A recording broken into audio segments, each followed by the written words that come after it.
Big boss 18। चलिए बात करते हैं आज एक और दिन फैमिली वीक के बारे में, है ना। तो ये फैमिली वीक जो है ये ऐसा लग रहा है पूरा वीक ही फैमिली वीक मनाया है बिग बॉस ने इस बार। तीसरा दिन, नहीं तीसरा नहीं, दूसरा दिन है आई थिंक।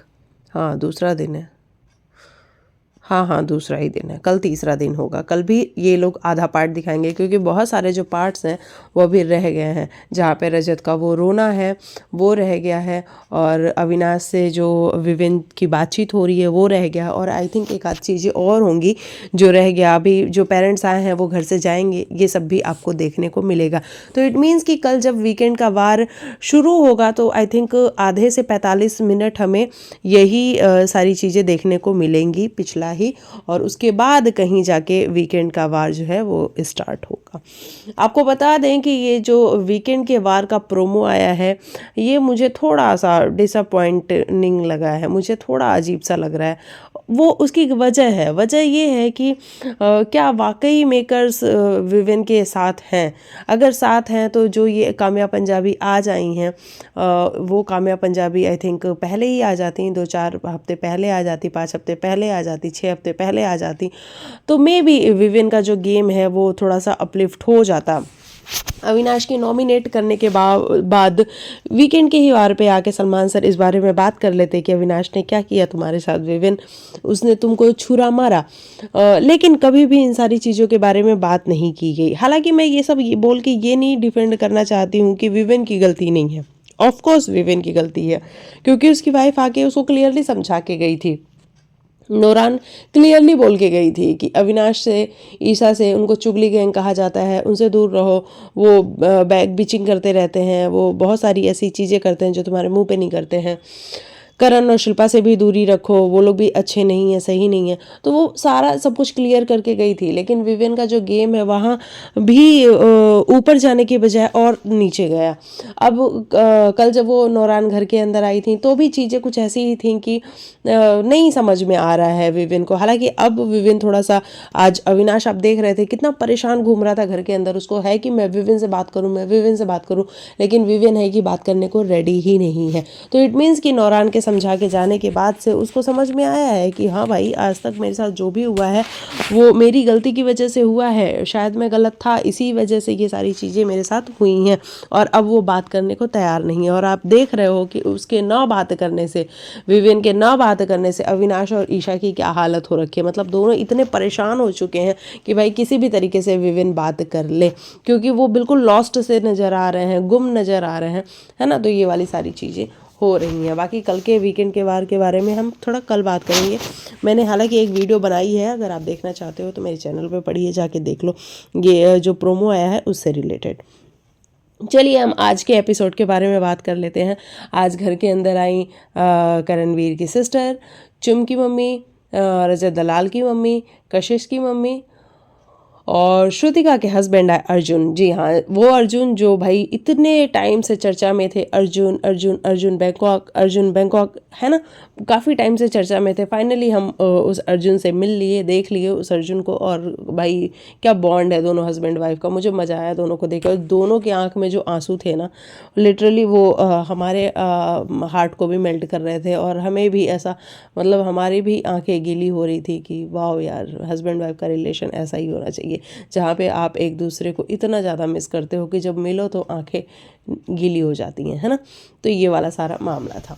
चलिए हम शुरू से शुरू करते हैं। जब चुम की मम्मी आई घर के अंदर, चुम की मम्मी घर के अंदर आई, वाह यार क्या प्रिटी औरत है।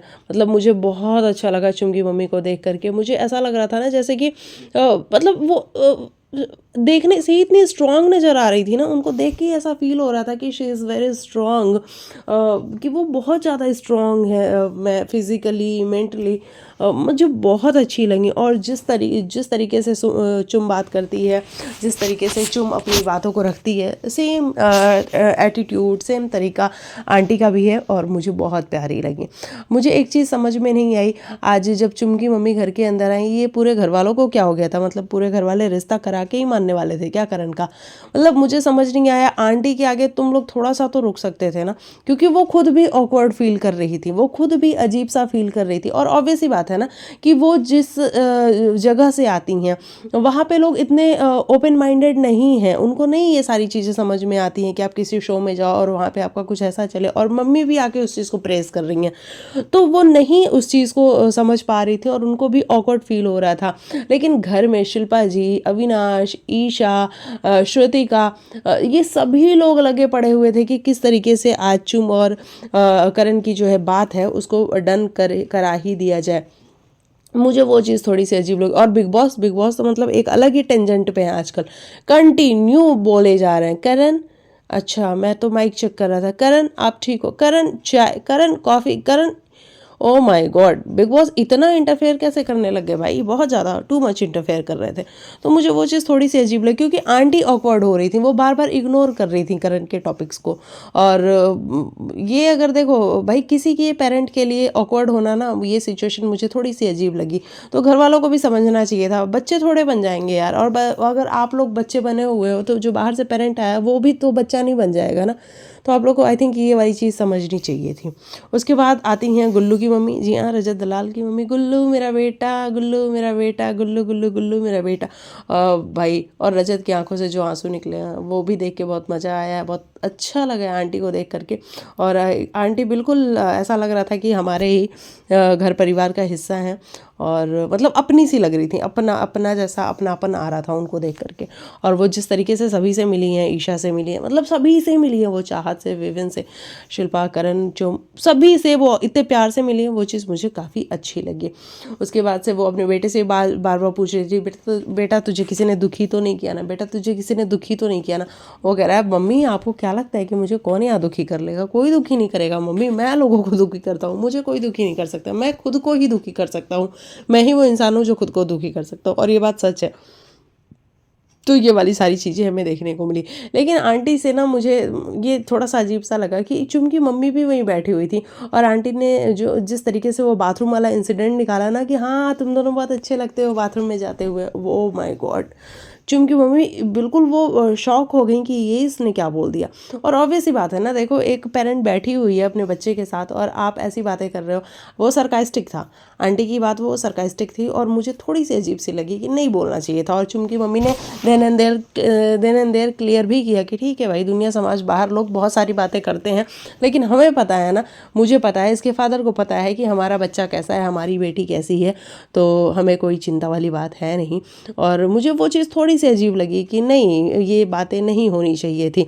लेकिन आंटी को लगा कि उनको भाई करणवीर को छेड़ना था और उन्होंने छेड़ा, है ना, सरकाइज़म में वो सारी बातें बोली, और मुझे थोड़ा सा नहीं समझ में आया, मुझे अजीब सा लगा, मैं ये कहना ज़रूर चाहूँगी। फिर आंटी ने देखो चुम से भी बैठ के बात की कि भाई तुमने मेडल वाली बात निकाली थी कि ये कैसा है जो मेडल लेके आया है ये वो, और वहाँ पे चुम ने क्लियर भी किया कि आंटी मैंने उसके मेडल के बारे में नहीं बोला था, मैंने ये बोला था कि अगर वो मेडल जीत के आया है तो फिर ये क्या पर्सनालिटी है कि उसने क्यों मेरी वो जो बाउल था वो क्यों गिराया, उस कॉन्टेक्स्ट में बोलना चाह रही थी। और आंटी को समझ में भी आया।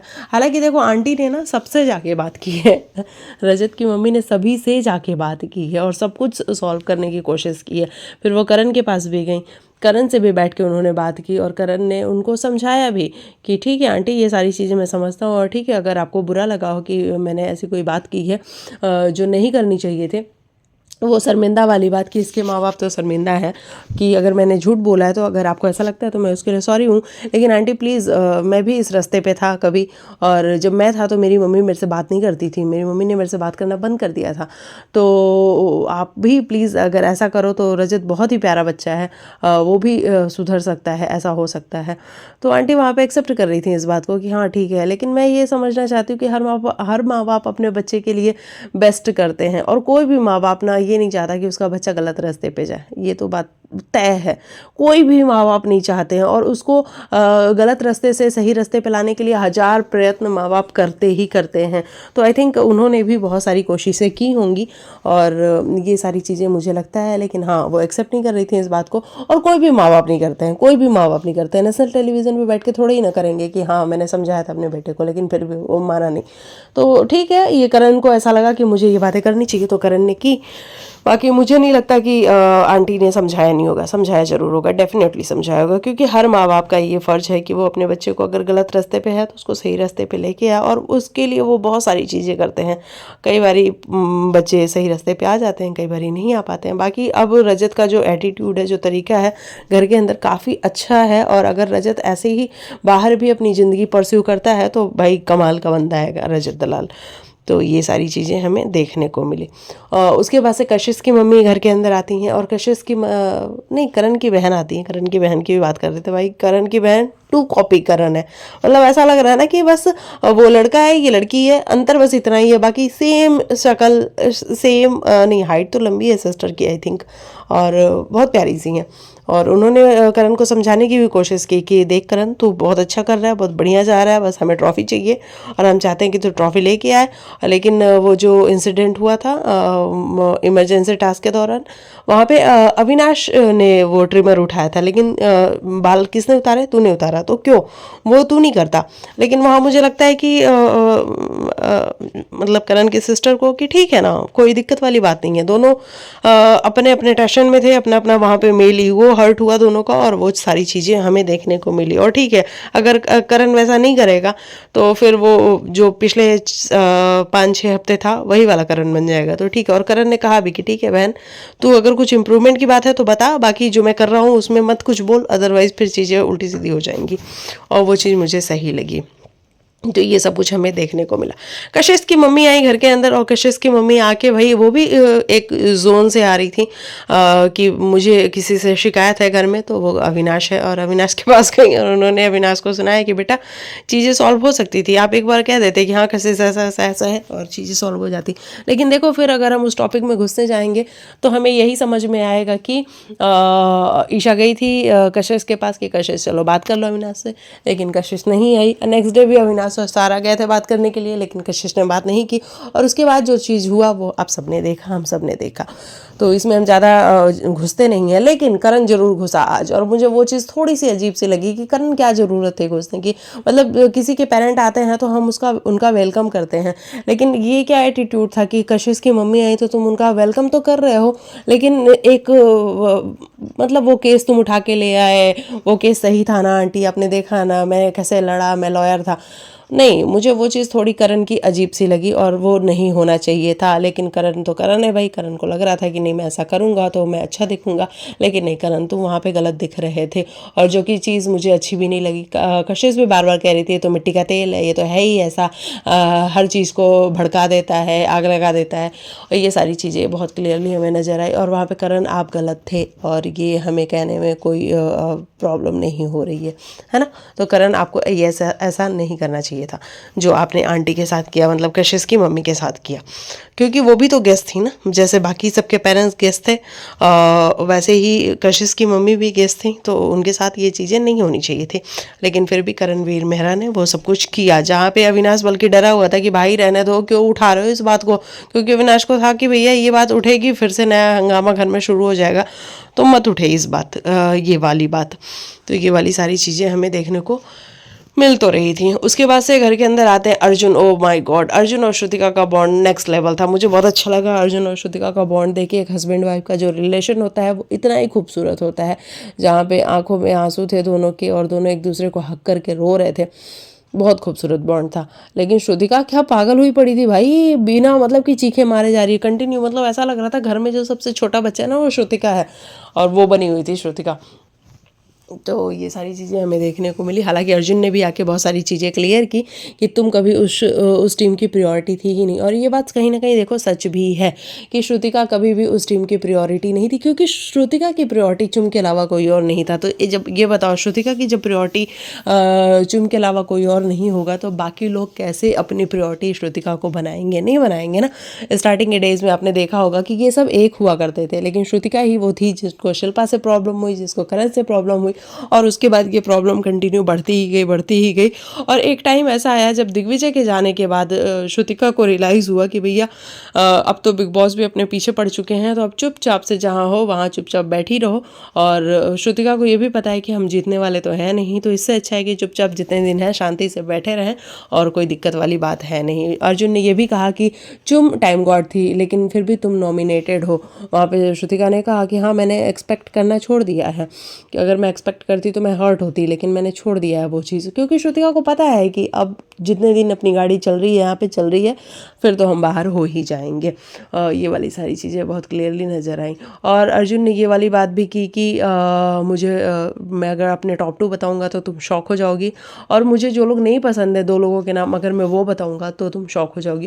आई थिंक वो 2 लोग शिल्पा जी और करण हैं जो उनको अर्जुन नहीं पसंद करता, और ऑब्वियस सी बात है इसमें रीज़न भी है, क्योंकि श्रुतिका को भी करण और शिल्पा जी नहीं पसंद करते हैं, तो ऑब्वियस सी बात है ना कि अर्जुन को कैसे करण और शिल्पा जी पसंद आएंगे। श्रुतिका का भी सेम ही बिहेवियर है, तो ये वाली सारी चीज़ें हमें देखने को मिली। बाकी अर्जुन ने आके विवेन को बोला कि Vivian you are such a gentleman, कि तुम इतने अच्छे इंसान हो कि तुमने कभी भी कोई गंदगी नहीं किया करी यहाँ पे, कोई किसी भी फाइट में तुम उस लेवल पे नहीं गए जहाँ पे चीज़ें गंदी हो सकती थी। मतलब तुम्हारे जैसा इंसान बहुत रेयर देखने को मिलते हैं। और हाँ ये बात सच है, Vivian Dsena is a such a gentleman, है वो जेंटलमैन, और इसी वजह से आज देख लो आप कटघरे में खड़ा है ना, क्योंकि बिग बॉस पहले उसको जगाए नहीं और अब जगा के कोई फ़ायदा नहीं, क्योंकि बहुत लेट हो चुकी है। हालांकि इसमें विवेन की गलती है, मैं बार बार इस वाले जोन में जा रही हूँ कि बिग बॉस की गलती है, बिग बॉस ने नहीं जगाया, लेकिन कहीं ना कहीं मैं ये एक्सेप्ट कर लूँ कि विवेन की भी गलती है। विवेन को जाग जाना चाहिए था जब उसकी वाइफ आके उसको बोल के गई। करण कई बार उसको बोल चुका था, लेकिन वहाँ पे उसका एक ईगो था कि तू अपना देख मेरे, मैं अपना देख लूँगा, ऐसा वाला। तो आज उसका भुगतान विवेन को करना पड़ रहा है। तो ये वाला सारा मामला रहा घर के अंदर, और इस तरीके से एक और दिन बीता बिग बॉस के घर का। और भैया अब तो दिन बहुत कम रह चुके हैं, एक आई थिंक 10-15 दिन 16 दिन कितने को है फिनाले, 19 को है आई थिंक। तो उसके बाद से हम अपने रास्ते होंगे, आप अपने रास्ते होंगे, मतलब ना हम रिव्यू करने आएंगे और ना आप हमारा रिव्यू देखने आएंगे। तो ये वाला सारा मामला है। बाकी चलिए, अच्छा रहा एपिसोड। ईशा और अविनाश आजकल परेशान से घूम रहे हैं घर के अंदर कि विवेन उनसे बात कर ले। देखते हैं विवेन बात करता है तो क्या कुछ होता है, क्योंकि प्रोमो में तो विवेन क्लियरली बोल रहा है कि मैं जानता तो सब कुछ था लेकिन मैं इस चीज़ को एक्सेप्ट नहीं कर रहा था, और अब एक्सेप्ट कर रहा हूँ तो ठीक है, मैं देखता हूँ अब थोड़ा एक्सेप्ट करके। मुझे समझ नहीं आ रहा कि 10 दिन में क्या ही हो जाएगा, लेकिन हाँ फैंस हैं जो कि आई थिंक वोट करना नहीं छोड़ेंगे, तो विवेन विनर बन सकता है। वैसे अगर रजत दलाल शो के अंदर रहा तो रजत के अलावा कोई और विनर नहीं बनेगा, ये तो लिख के ले लो, क्योंकि रजत की वोट जो है वो बहुत ज़्यादा है, बहुत ही ज़्यादा है। तो ये वाला सारा मामला है। और अगर रजत को बिग बॉस बाहर कर देते हैं तो फिर विवेन डिसेना ही विनर बनेगा, क्योंकि करण वीर मेहरा सेकंड नंबर पे है, विवेन के बाद है करण का नंबर वोटिंग की अगर हम बात करें तो। बाकी अगर कंट्रीब्यूशन की बात करने जाएँ तो अगर रजत नहीं तो फिर करण मेरे हिसाब से विनर होना चाहिए। चलिए बाकी आप बताइएगा आपको क्या है कहना आज के एपिसोड के बारे में। हम मिलते हैं कल के जो भी क्लास लगेगी उन सब चीज़ों को दिखाते हुए आपको हम नज़र आएंगे कल पूरे दिन, और कल बात करते हैं। तब तक के लिए बाय बाय, टेक केयर, अपना ख्याल रखिए।